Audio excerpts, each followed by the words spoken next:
Today is another good day for lovers of Gambian music, especially our younger fans, because we've got another superstar with us on Coffee Time to close out another week.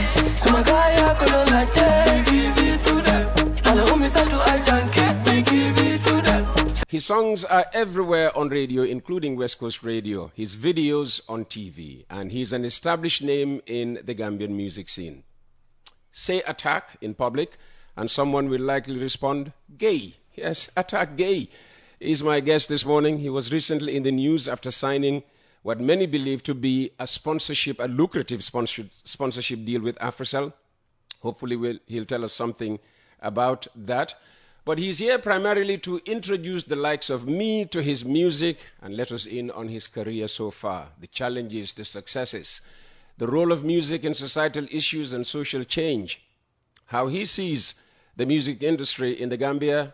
Jar Oil. The company have filling stations across the country, and our rates are relatively cheaper than anyone else across the country.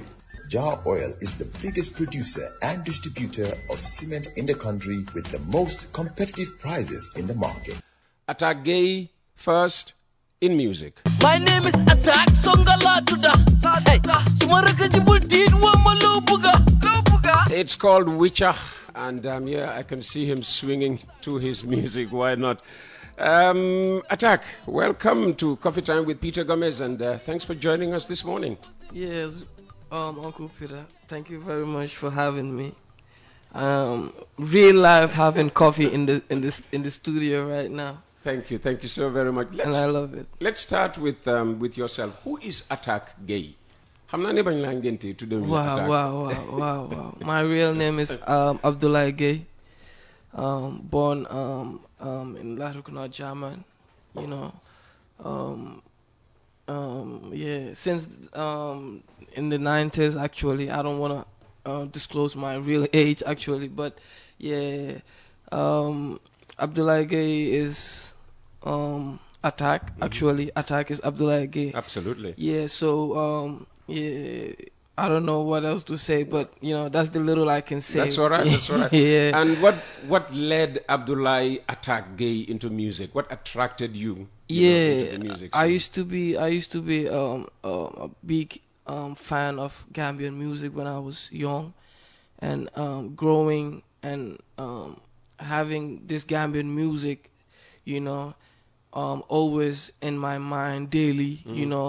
When I'm doing the house chores in the house, chatting with my grandmom, I'm always at the radio, trying to see which radio is playing Gambian music.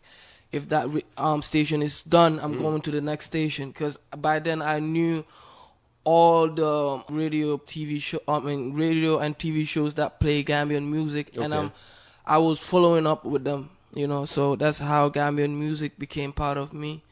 And who were the Gambian bands, the great Gambian musicians of your time? We were talking about Bai Babus, the Manding Mori. These are the people that I was looking up to, by then. When I talk about people I was looking up to when I was really listening to Gambian music is, these two. Okay. We're talking about the Bai Babus and the Manding Moris, the Big Fars.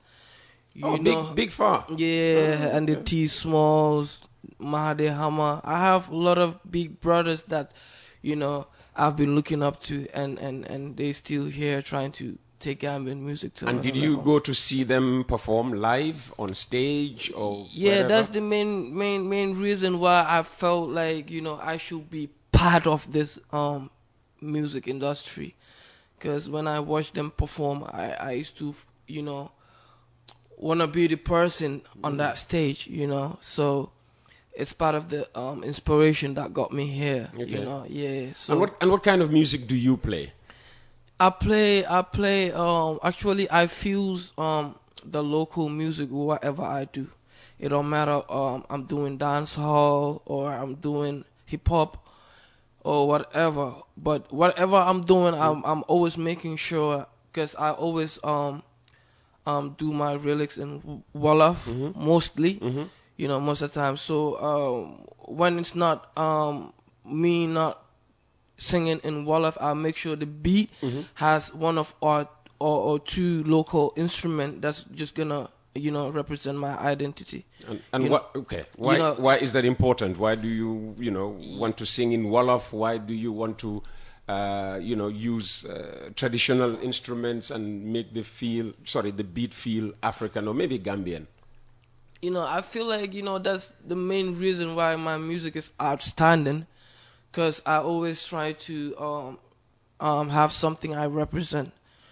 So I've been standing on this like since I started, and it's been my main focus of interest. Like when it comes to music production, because then again, when it comes to hip hop or any other genre outside the world, it comes from these countries that really, took it part of themselves and tried to, sell it to the international world. So when you talk about Gambian music, we have nothing to sell yet, So that's been my problem, and it's been a worry for me. So that's why whenever I'm doing music or songs, I make sure like it's either the drum or the kora or anything that has to represent the Gambia, because that's all. When you talk about attack, that's what comes into people's mind, because that's what I do. Fantastic. Yeah, I make sure I tell stories that people can relate to and can easily, catch up to, And some would say you are minimizing your market, because when you sing in Wolof, maybe when you use the kora and all these distinctly Gambian instruments, they would say, well, maybe he's marketing to Gambian listeners and Senegalese listeners and a few other countries where Wolof is spoken. If he wants to be really big, maybe he should start singing in English. The target is, we want to make sure like the international people know about like what we are doing here.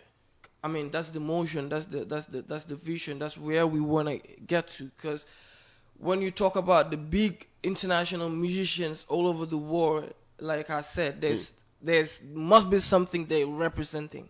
When you talk of Bob Marley, he's been representing reggae and all of that type of music since, when I was not even yet born.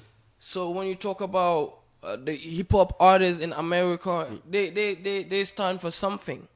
But when you come to the Gambia here, we don't have something that we all can say this is ours. Like this is a genre, or this is an instrument whereby every other musician in the international world wanna play that instrument, because they start to relate to it, and they getting used to that type of music, So when you talk about local music, I feel like it's something that has not reached that level yet. Yet. So whenever you talk about even going out to shows and all of that, like these are things that the international people look at, because when you want to go there and do hip hop, you have people that can do hip hop more than you out there, because they're born in that tongue. That's what they always do.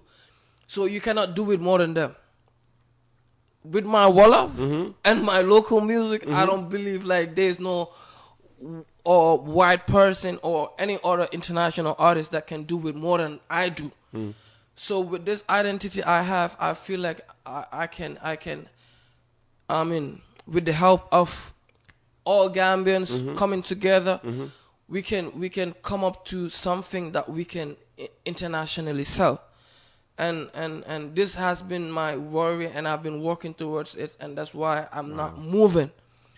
I'm trying to make sure like the white folks or the international people know about the Wolof or the Mandinka or whatsoever local music we're doing out here, because that's the only thing they can accept. Absolutely. Yeah, Absolutely. and that's the only thing they can feel like, there's something we've not seen before. Yeah. And I feel like that's the main thing that we should be all focusing on and making sure like we have something that we agree upon. And I would want to be the first to respond to your call to action. When you say we should all come together, all right, and work on this. I mean, it's like a project you have. How can Uncle Peter here, sitting right in front of you, help in helping to make this project come true? We will further have more discussions, and I'll really elaborate and how I feel like we can do this. But I will summarize what Uncle Peter and other uncles and other people that really want Gambian music to go to the international level should do is make sure like we all when we talk about us the young ones, for us to communicate and have a final say on something sometimes it's a little bit difficult. Because the egos, some people would rather be focusing on themselves than having or taking part in some national development or whatsoever case it might be.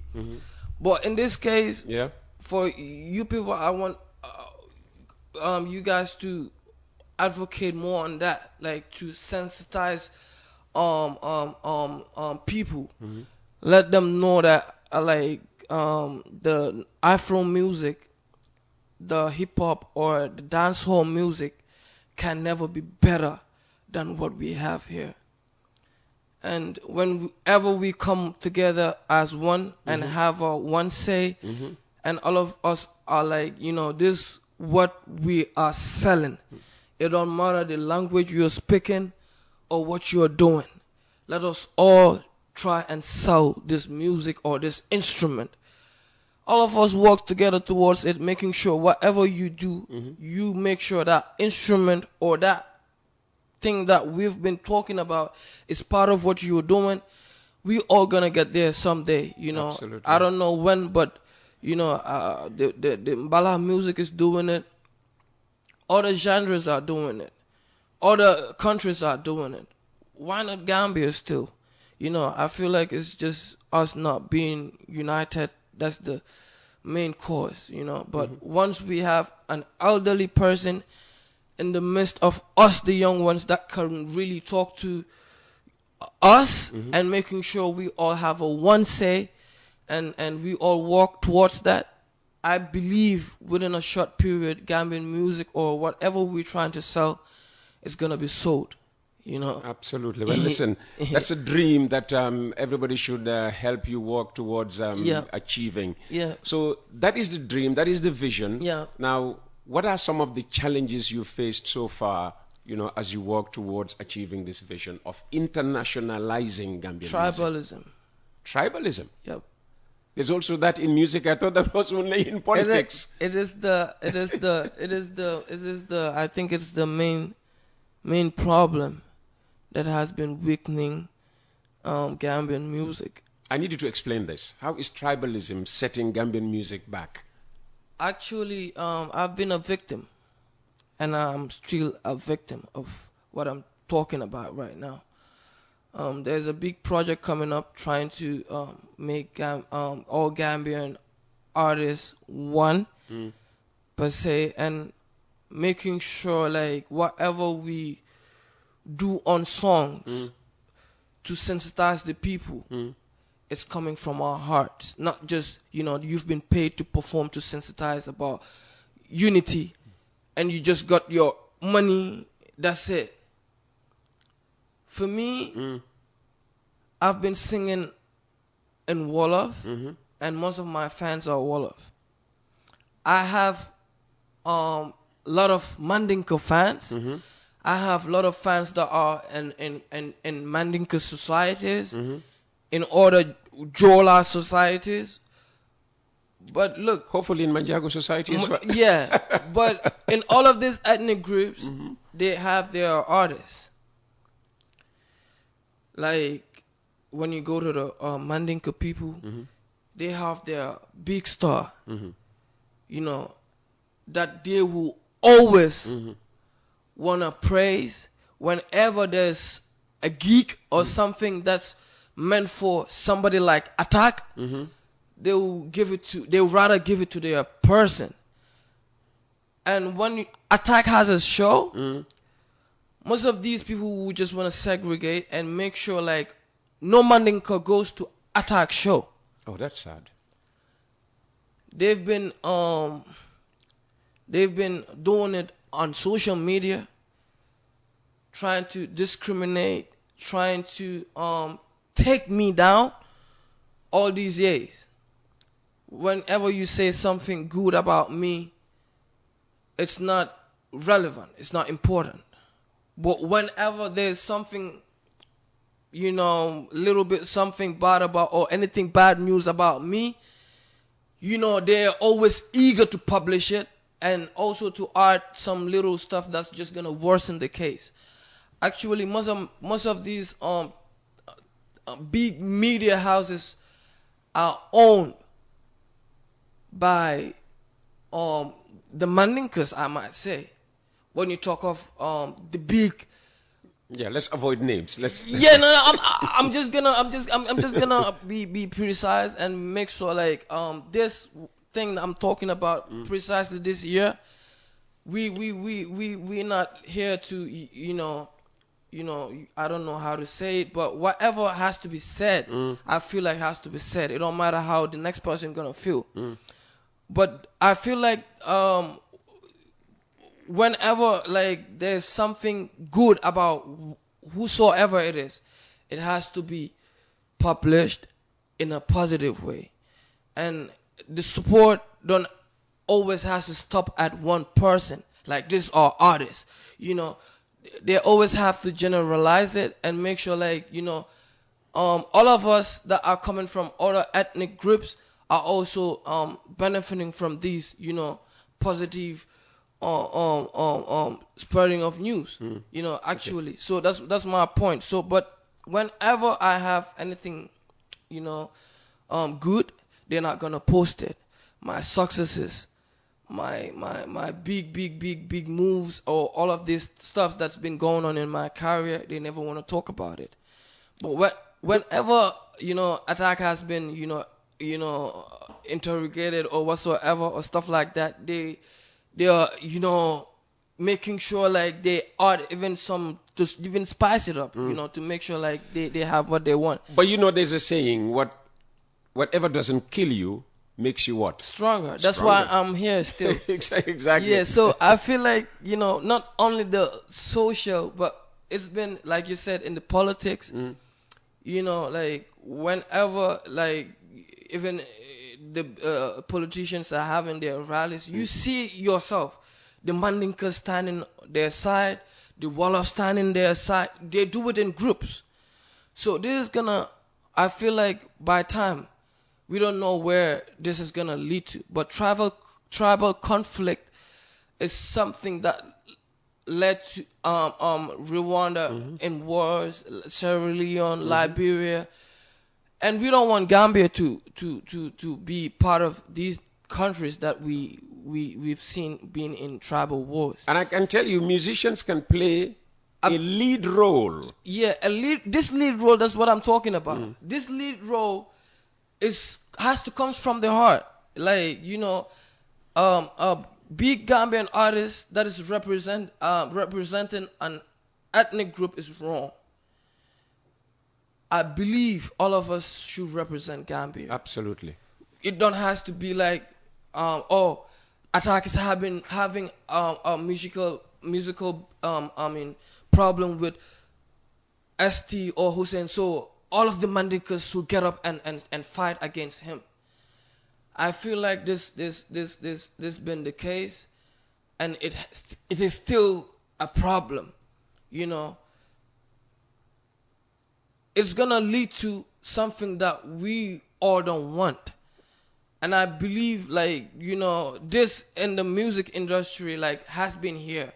And now it's even worse. Because, like, people like me, are not trying to let it slide, or are not trying to, just, because I'm a young guy. I'm still, I have the energy and all of that. Like, there's no criticism. there's nothing that could make me feel like, Nothing that could bring you down. Down, exactly. So, Well, you gave the example of Attack, but I hope that was just, an example, because Attack was here last week and he had nothing. Sorry, ST was here last week and he had nothing but good to say about you. Yeah. I mean, he called you a superstar, and I thought, maybe that was very, that was highly complimentary. To you. Well, okay, whatever it is. To me, yeah, okay, Yeah. all right. Uncle Peter, the thing is, these people are manipulative. Sorry about the word, but like I said, I'm hitting these things straight to the point. Like, there's nothing I'm trying to, like that, it's not happening.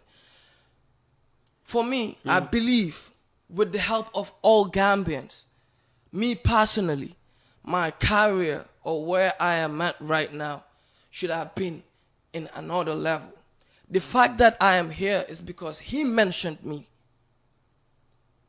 In a complimentary manner, again, I say. Yeah, that's why I am here, I believe. When I got the call from Wagan, I went back to the show. I watched everything. I was like, what if this was the thing that has been going on like 3 years ago? We will not be here trying to solve these tribal issues. Or I will not be here trying to feel like, having this thing in me that somebody's trying to fight me or somebody's trying to bring me down. But you don't want nobody to talk about me. You don't go nowhere and talk about me or any other artist. You don't want to bring nobody to your platform. It's like you don't want to help people that really need it, because I believe if people like him has been giving this complimentary, words, people like myself would have been, gone internationally, I might say, because they've been there well before us. They know the part, they know the way. So why not wherever you go? You try to always bring something positive. Try to preach something positive. Try to bring an upcoming. Try to, do something for the music industry. All over the years, it has been just for themselves. Okay, let's move on. Let's move on. Let's move on. So what does success mean to you? Moving from a present. Because you talk about this next level. Yeah. Is that, do you feel you're successful? And yes? Yeah. If yes, what does success mean to Abdoulaye or Attack Gay? Sometimes like when I talk about like where I want to reach or where I want to go, where I am at right now is like nothing to me, But on the other side, I'm really grateful. Because, in a short period of time, I did it. I told myself I'm going to be at the peak of Gambian music. Wherever they're going to be naming the first two, my name is not going to be left out. That's a huge success for me because, when you talk about the top big players in the Gambian music, you cannot go without not naming my name. That's a big success for me. But where I want to go to is like take the Gambian music to a level whereby like we talking about the BETs, the Grammys, the big platforms whereby Gambian music has never been. That's where I want to be at. That's where I want Gambian music to be at. I want the American people to know about what we have going on here. That's all I want. I want all over the world to know about like the other artists, not just me, but the all other good artists that we have here. For instance, sometime in future when I'm going to a festival or whatnot, I might go with one or two Gambian artists that are really good. This something that we need, like in the Gambian music, and I feel like it's something something we can call success, you know, in general. But where I am at right now, in the other side, I can say I'm grateful because, you know, when you talk about like trying to get to, you know, a peak or wherever you want to get to, but in this type of situation, it's like me, I'm a strong-headed guy. I always make sure, like, whatever I stand for, you know, I die for. Like, I don't even want to care about what the next man is saying or how hard it is on me. You know, the fact that, like, I'm having support from my loved ones and my fans, and they're really happy about what I'm doing. I'm making sure every day I'm doing something, you know, to make them happy, or for all of us to get somewhere someday. And how do you balance fame with privacy? You're famous. Yeah. How do you ensure that, you know, what is private remains private? Doesn't spill out into the open. I'm not a social media type of guy, number one, and number two, I've been really outside because I've been I was a straight boy, been in the streets, you know, doing whatever, making sure, like, you know, yeah, I'm alive. But yeah, when I started doing music and knowing that, like, I could really make something out of this, I started, you know, taking a lot of my friends and my loved ones that's been in the street out of the street, and making sure, like, they know where we're heading. Because I feel like if we cannot collectively do it, it's never going to be done. You know, me individually, I would just do whatever I can to a point where I cannot, and I will stop. Somebody else going to come again. But collectively, where we can take this whole thing, I believe, you know, it's something that all of us to be focusing on. But I don't know. It's like, you know, sometimes you say it's working fine. Sometimes you sit down in your little corner and you cry. You know, that's how life is. But, you know, we're still managing and making sure, like, you know, we're cool. But I'm not I'm social media type of person. I'm not always trying to show myself outside. I'm always indoors. Like I'm telling you right now, since when I started making knowing that we're making waves with my people, I told them, you know what, we're getting out the streets. We're going on a professional career. We're trying to do something for our people back at the house, at the homes. Bring food at the table, you know, making sure the family eat. So how can you do that?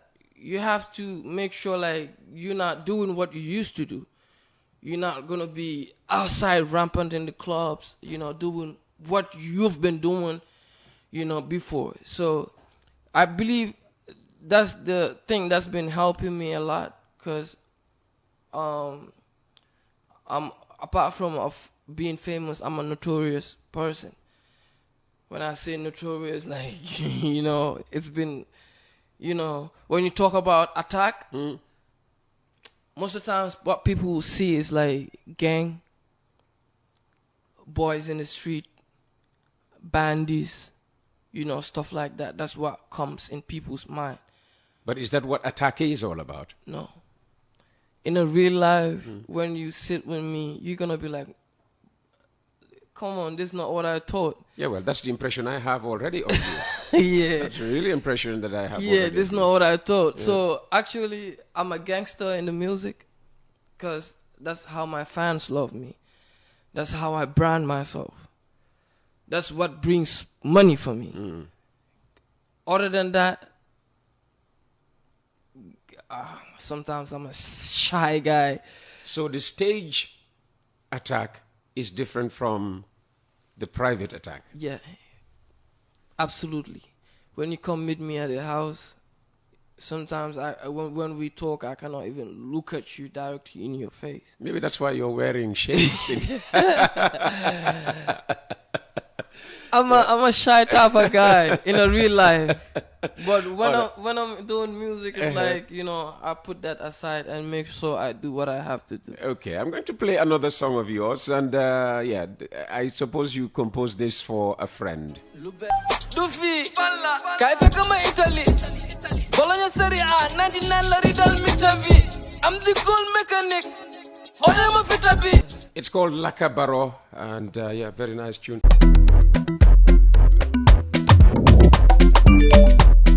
Excellent jam, Monsieur Wave.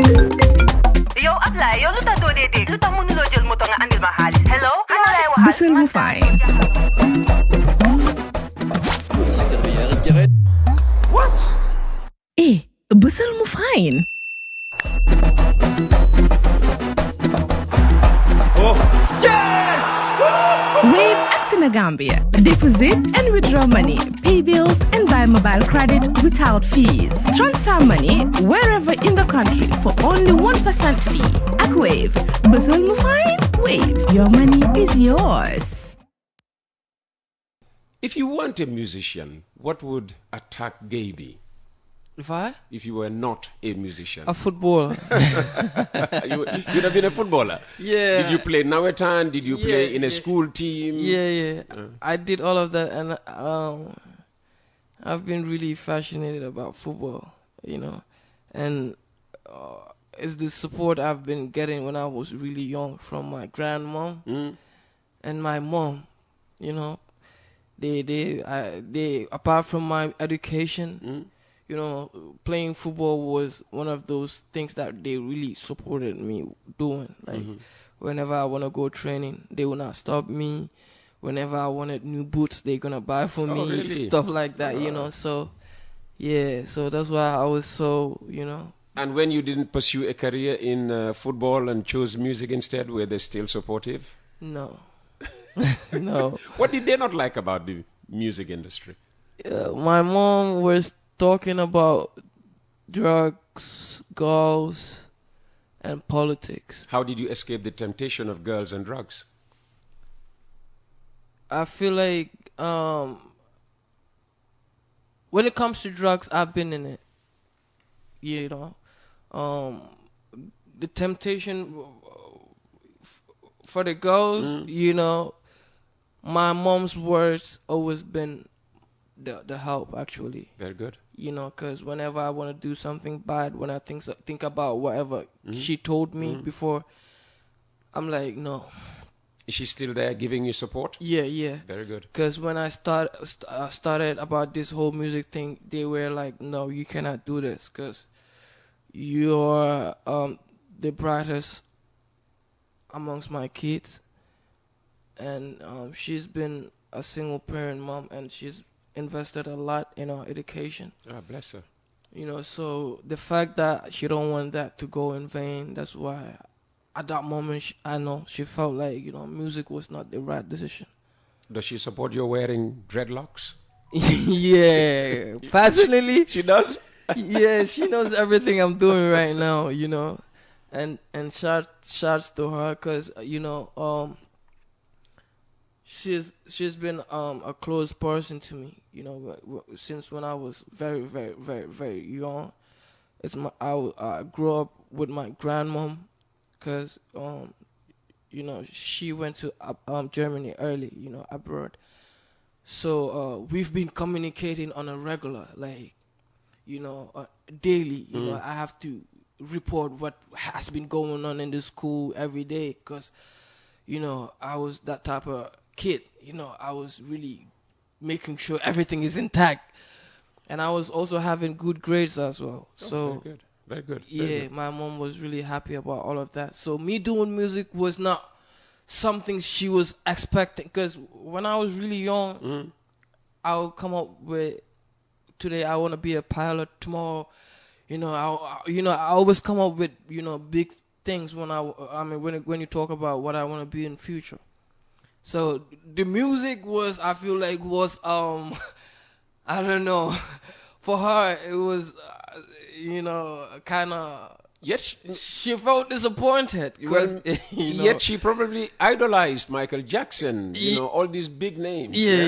That's one thing about us. Yeah. All right. In certain domains, we have our own stars, our own idols, but then we don't want our kids, to do that kind of thing. As a main reason is because, like what I'm telling you right now, before, like, how the perspective or the way they see this whole thing.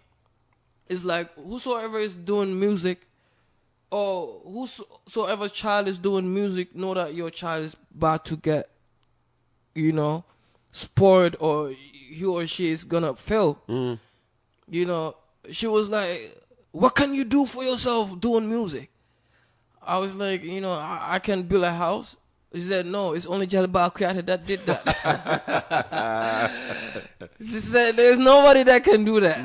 In this country, it's only just about Kuyate, and other than that, there's nobody. So, have you built a house yet? Yeah, I got a house. Fantastic. It was part of the first, because she never let me do music.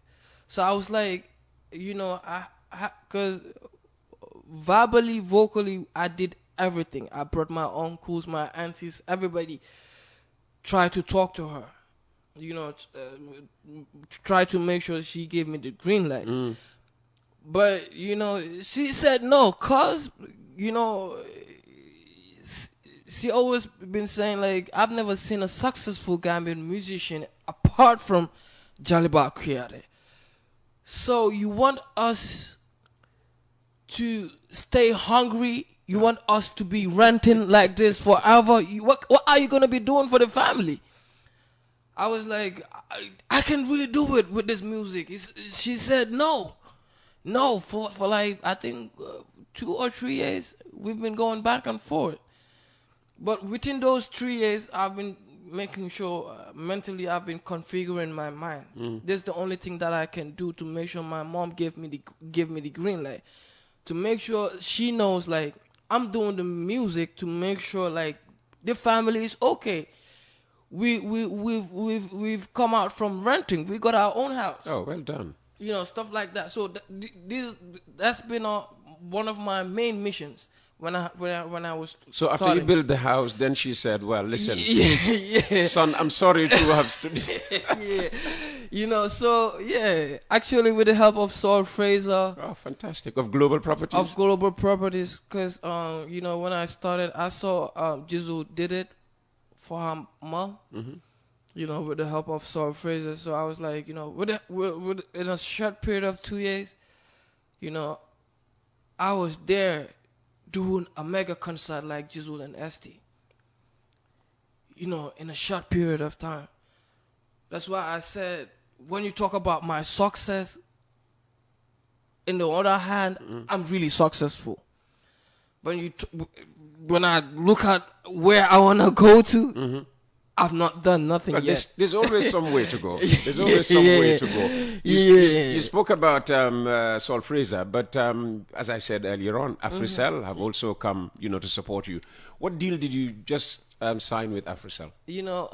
I've gone to a sector where I feel like I can really, be happy working at, which is the money side. So when people want money, they should go to Africell? No, you can don't go to Africell. Go to AfriMoney, because that's where the money is at. Okay. When you talk about Africell, it has been here helping the music sector. When you talk about their brand ambassadors and the shows they've been helping them with, and so many things that they've been doing in the music industry, But when you talk about me and all of the things that I stand for, is like, I don't just do things just to do it. I make sure everything I do or anything I do is for a worthy cause. The fact that I'm here with Uncle Peter this morning is because I've not been doing interviews. And thank you very much for coming to us then. Yeah, Uncle Peter is that person that has been helping, Gambian music. for so long.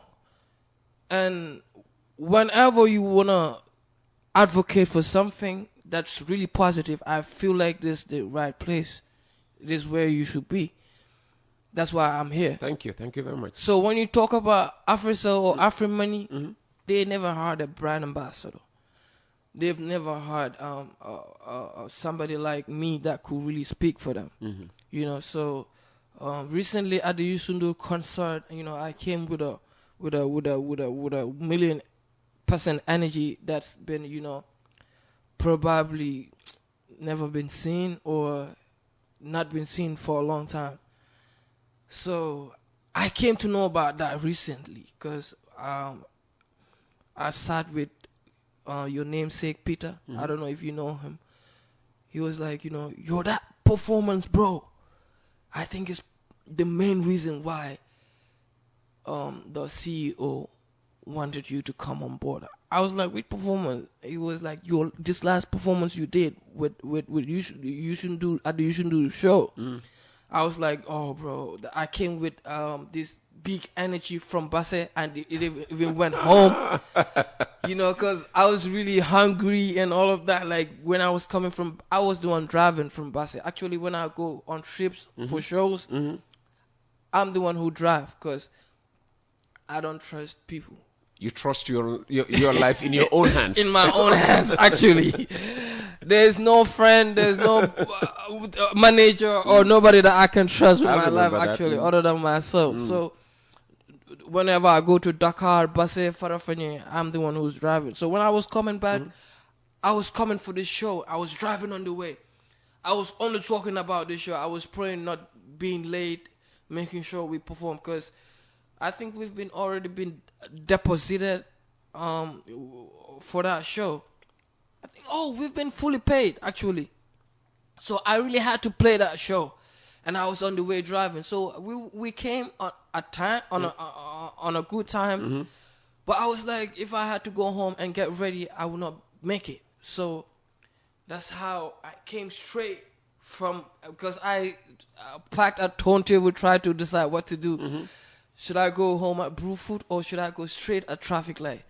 So I was like, if I had to go to Brewfoot and try to change whatever I was wearing, I would not make it. So I had to go straight with that energy, with that, I don't know what I was with, but that hunger for the stage. Yeah. So I came, before I got there, Waka was on my phone. You don't even have to come anymore. Really? Yeah. I was like, Uncle Waka, why? He said, no, you are already late. I was like, no, I'm already here. I'm already here. He said, where are you? You know, I almost had that feeling, you know. Yeah. When it was 5 to 8 and you were not here, I started telling Martin, maybe we should have an alternative to this. I was like, Uncle Waka, no, I'm already here. He said, no. We closing this performance for you. You're not gonna perform anymore. I was like, unless if you're gonna disown me or you don't want to see me as your nephew anymore. But I'm telling you, Uncle Waka, I'm here right now. He said, okay, bring your DJ. I was like, okay. But then I was like 3 minutes away from the venue. So imagine, I had to park because it was crowded. It was a lot of people and it was traffic. So I had to park 3 minutes away from the stage. And I had to ask my boys to carry the music tools that we were to perform with my DJ set. They carried it in the truth people, and I was behind them trying to make sure you got to the stage. You know, I parked the car, struggled with them through all of that, you know, and we got there on the stage. And when Walker saw me, you know, I was really a bit upset with him, you know, because I felt like, you know, he was not trying to, you know, give me that little time. Yeah. You know, I was like, Walker, you already know I've never been late for a performance. So why are you trying to cut me out? He was like, no, because there are big people here and I cannot keep them wait. I was really upset at that moment. So that being upset, that negative energy turned out to be positive energy. Yeah, I was really hard on the stage. You know, I did a big performance for everybody that was there. And I believe, That's why whatever you do, give it your everything. Put all your heart in it. If you hadn't given it, everything, despite the, the fatigue and all of that. Imagine driving from all the way from Basse and coming down here. That's a tall order. Unfortunately, we are veering into somebody else's time. What would you say is the state of the music industry in the Gambia today? How would you describe the music industry?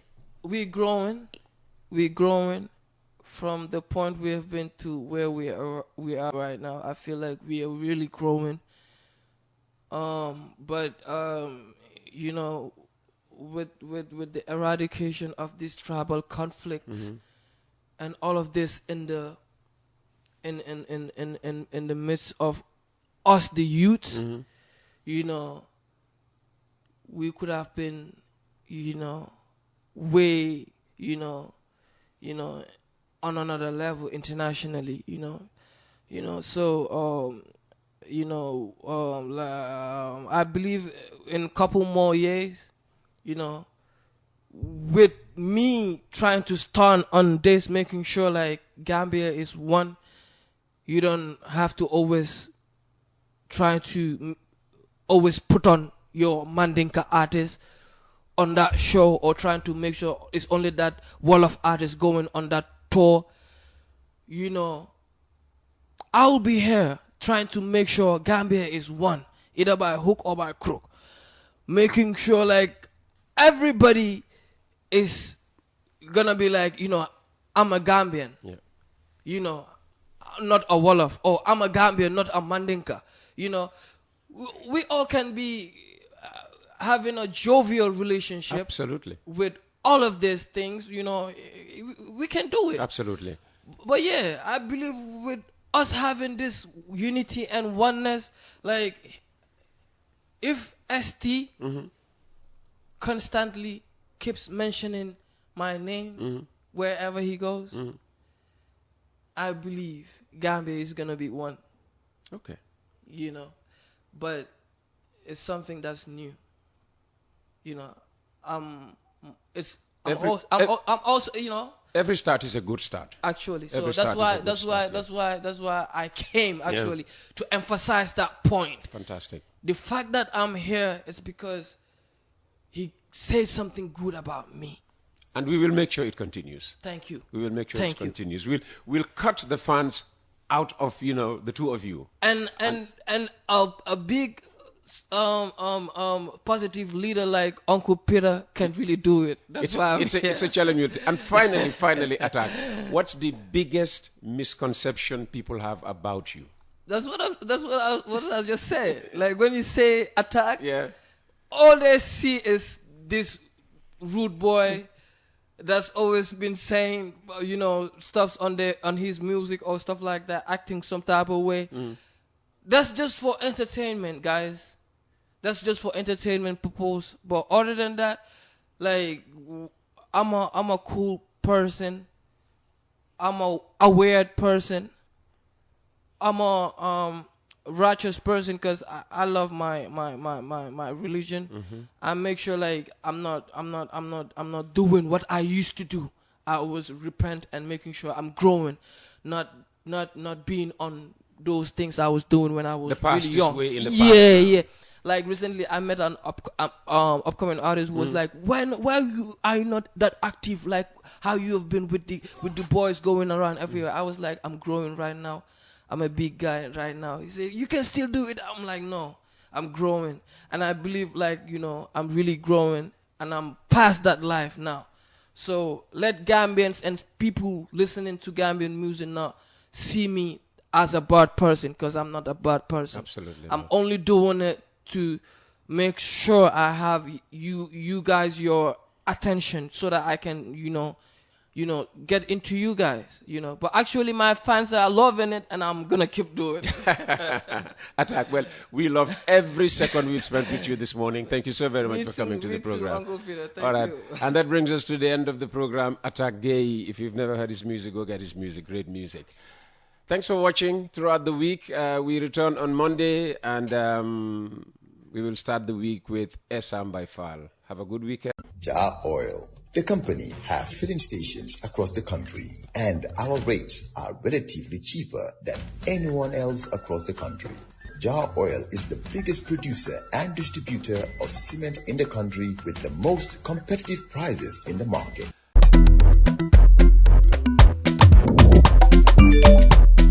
Excellent jam si Wave. Yo, apply. Yo, luta do dede. Luta mënuloo jël moto nga andil ma xaalis. Hello? Kan lay waxal? Bësal mu fay. What? Bësal mu fay. Oh, yes! Wave in Gambia. Deposit and withdraw money, pay bills and buy mobile credit without fees. Transfer money wherever in the country for only 1% fee. At Wave, Busel Mufine, Wave, your money is yours.